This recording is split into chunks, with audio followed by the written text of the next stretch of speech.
You're tuning into Black and White Sports on YouTube. The no-holds-barred truth on sports. The main event starts. All right, Black and White Sports supporters. Well, my goodness. Some of these sports entities, reporters, journalists, if you want to call them that, they will take any opportunity possible to try to hunch in the direction of President Trump. It doesn't even matter if it's his granddaughter.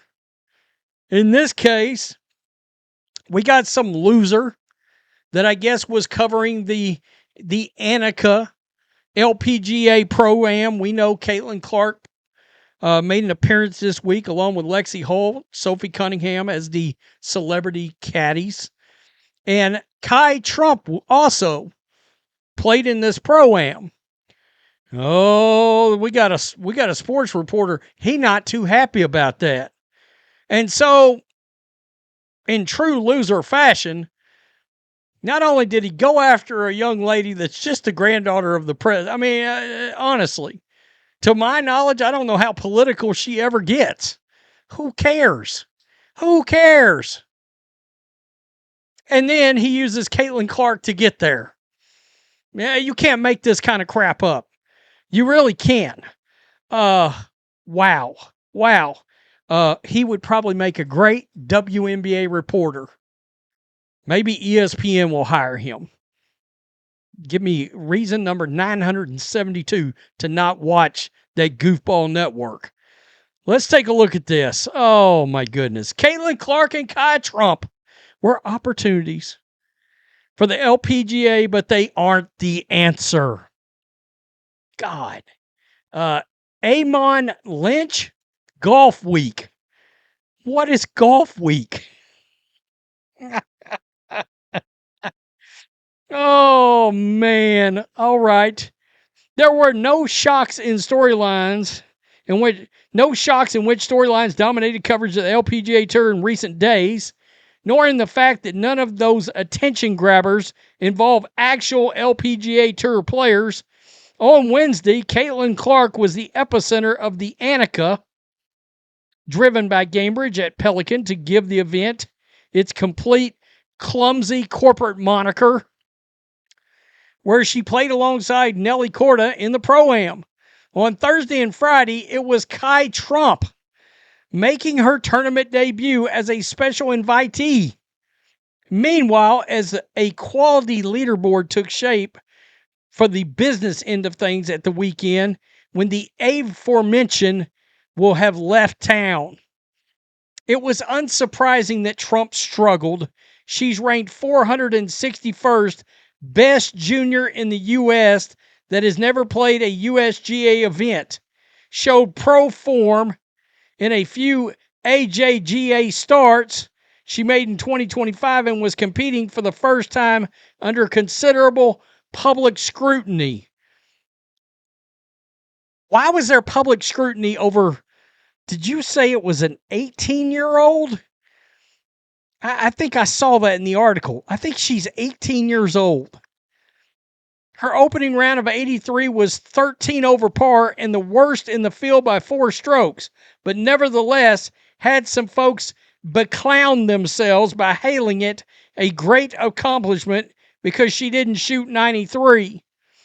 Against that sycophantic standard, her commendable 75 on Friday is destined to be breathlessly recounted as one of the finest scores of the season.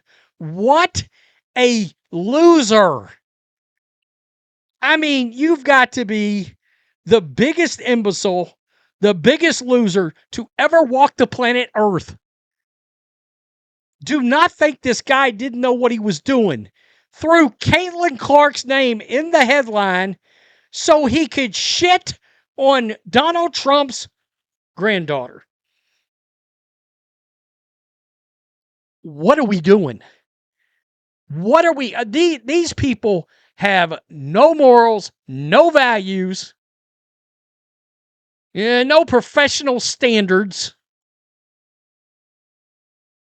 It was equally unsurprising that Trump's mere presence was the most hotly debated topic of the tournament. Really? Because I saw literally nobody bring it up on a critical level. Nobody. And by the way, he knew there wasn't any backlash on this, or he wouldn't have used Caitlin Clark to get clicks. The argument that Trump justified a special invitation because of her sizable social media following and the attention she generates is not without merit. The sport probably needs the attention from Caitlin Clark and Kai Trump. I mean, come on.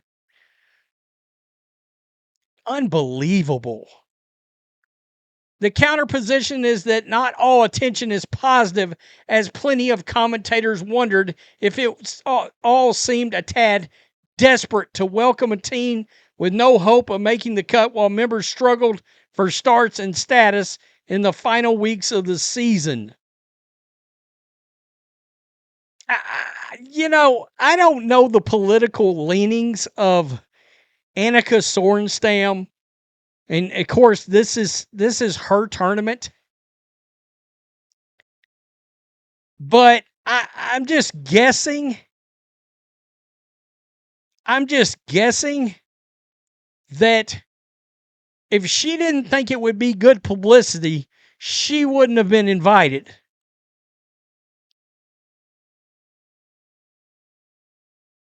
He goes on to talk about the commissioner, Craig Kessler. Kessler doesn't seem particularly focused on the weekly theatrics of Caitlin Clark or Kai Trump, but on making moves that suggest a longer-term strategy.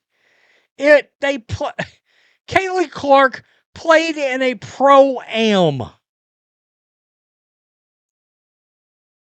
Every tournament will have some folks that are invited there to play. This is commonplace. But this Nimrod, this total and complete piece of pond scum, sees an opportunity with Caitlin Clark at this tournament to swoop in and see if I can talk shit about Trump's granddaughter. And you'll have people that are subbed to this channel that will unsubscribe. Go read that guy's column every day. Seriously? I don't care what your political affiliation is. This should be seen as a scumbag move by a member of the media, if you can call him that. Golf week? Question mark? Where's that printed? On my Charmin toilet paper? Probably right where it should be.